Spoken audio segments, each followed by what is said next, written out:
Hello दोस्तों, video शुरू करने से पहले आप सबसे रिक्वेस्ट है कि प्लीज़ वीडियो को लाइक शेयर सब्सक्राइब कमेंट ज़रूर करें। आइकन बेल को ज़रूर दबाएं जिससे वीडियो की नोटिफिकेशन आपको मिलती रहे। मछली के आंख बेधने के बाद जब द्रौपदी ने अर्जुन का वरण किया, कौरवों को पता लगा कि पांडव जीवित हैं, तो दुर्योधन ने शकुनी से क्या कहा। पौराणिक कथा के अनुसार जब पांचाल राज्य में द्रुपद की पुत्री द्रौपदी का अर्जुन ने द्रुपद की शर्त के अनुसार मछली की आंख भेदन कर द्रौपदी ने अर्जुन का वरण किया, तो दुर्योधन और शकुनी अन्य कोई भी उन्हें पहचान नहीं सके। कुछ दिन बाद विदुर के गुप्तचरों ने हस्तिनापुर में विदुर को बताया कि द्रौपदी के साथ अर्जुन का स्वयंवर हुआ है। तो विदुर ने धृतराष्ट्र को बताया कि महाराज पांडव जीवित हैं। धृतराष्ट्र ने कहा कि क्या कहा, पांडव जीवित हैं?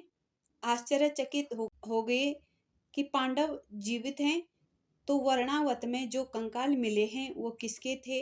विदुर ने कहा, पता नहीं महाराज, किसी अन्य के होंगे।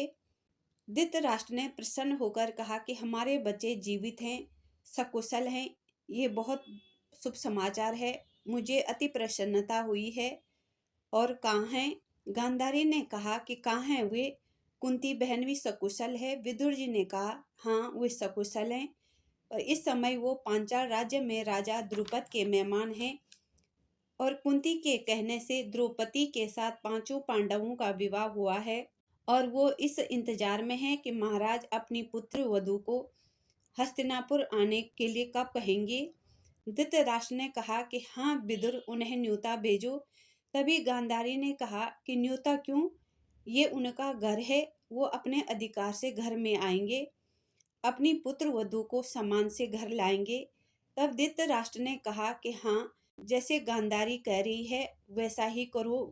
घोड़े, हाथी और शगुन के साथ सेना की एक छोटी टुकड़ी के साथ राजदूत को भेजो। दुर्योधन ने जब सुना तो क्रोधित हो गया। दुर्योधन ने शकुनी से कहा, मामाश्री, सुना आपने, पांडव जीवित हैं।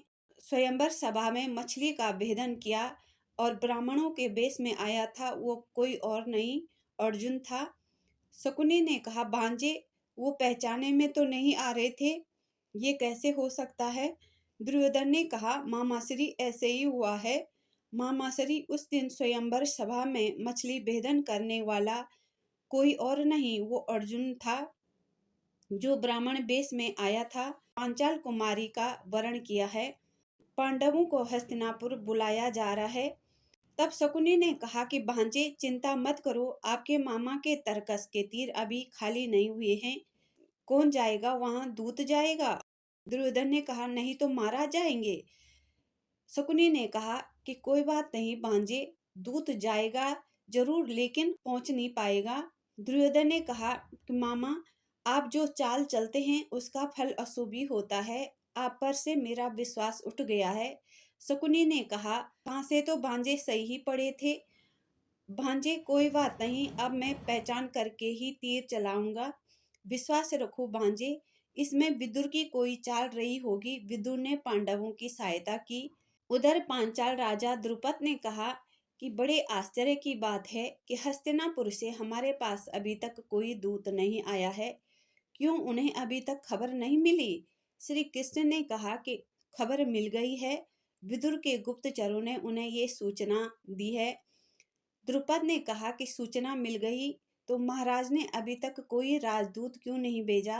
आश्चर्यजनक बात है। श्री कृष्ण ने कहा, धीरज रखो महाराज।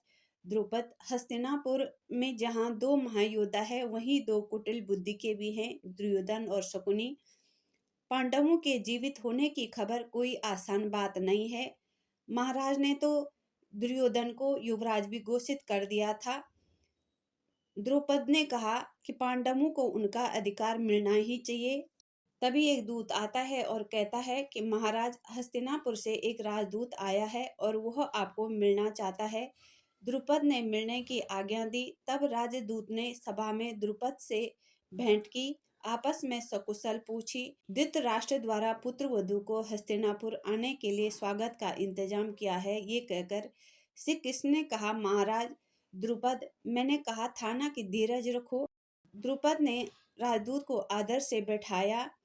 तब द्रौपद ने कहा कि मैं बहुत प्रसन्न हूँ, आपने द्रौपदी को अपने बहन माना है। अब जब पांडव और द्रौपदी हस्तिनापुर जाएंगे तो आप भी धृष्टद्युम्न के साथ हस्तिनापुर जाएंगे। तब पांडव द्रौपदी को लेकर हस्तिनापुर चले गए। श्री कृष्ण और बलराम भी उनके साथ वहां चले गए और उनका स्वागत किया गया।